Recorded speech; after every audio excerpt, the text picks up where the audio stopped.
तो अगला सवाल ये उठता है कि ये वन रेज़ पर इंफिनिटी फॉर्म को फिर सॉल्व किया कैसे जाए। केवल दो steps, yes, identify and then apply, बस। एंड आपने वन रेज़ पर इंफिनिटी फॉर्म को ऐसे सॉल्व कर देना। आइडेंटिफाई क्या, वो फॉर्म को, अपनी वन रेज़ पर इंफिनिटी फॉर्म को, और अप्लाई क्या, वो एल्गोरिथम जिसके जरिए आपने आंसर निकाला। अब आइडेंटिफाई कैसे करना है वो आप नोटिस कर पाएंगे। आपके पास यहां पे दो लिमिट दी हुई, इन दोनों लिमिट्स को अगर आप पॉज करके ध्यान से देखेंगे तो आपको लगेगा कि दोनों की दोनों वन रेज़ पर इंफिनिटी फॉर्म जैसी ही है, लेकिन आई एम सॉरी टू से ये दोनों वन रेज़ पर इंफिनिटी फॉर्म नहीं। तो सवाल ये उठता है कि वन रेज़ पर इंफिनिटी फॉर्म फिर है क्या।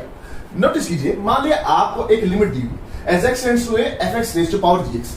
Now as x tends to a, ये a कोई रियल नंबर भी हो सकता है, ये इंफिनिटी भी हो सकता है, ये माइनस इंफिनिटी भी हो सकता है। Now as x tends to a, मान लिया ये जो fx है नीचे बैठा हुआ फंक्शन वन के पास जाए, वन हो ना, वन के पास जाए, वो जो पावर बैठा फंक्शन है वो इंफिनिटी के पास जाए, तब हम इस फॉर्म को वन रेज़ पर इंफिनिटी फॉर्म कहते हैं। फॉर एग्जाम्पल अगर आप नोटिस कर पाएंगे इन दोनों में उस फॉर्म में हल्की सी गड़बड़ है। क्यों?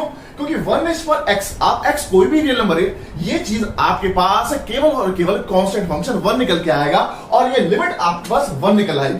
तो इस फॉर्म को हम वन रेज़ पर इंफिनिटी फॉर्म इसलिए नहीं कहते क्योंकि as x tends to infinity, ये जो नीचे बैठा फंक्शन है ये वन के पास नहीं है, ये तो आइडेंटिकली वन है, तो हम इसे वन रेज़ पर इंफिनिटी फॉर्म में आइडेंटिफाई नहीं करते।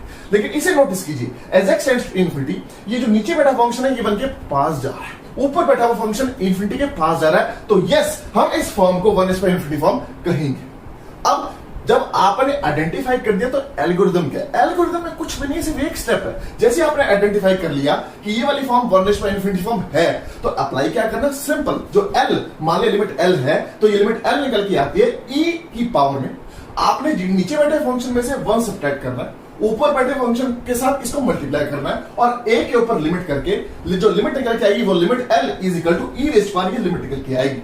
सच a nice step, such easy steps.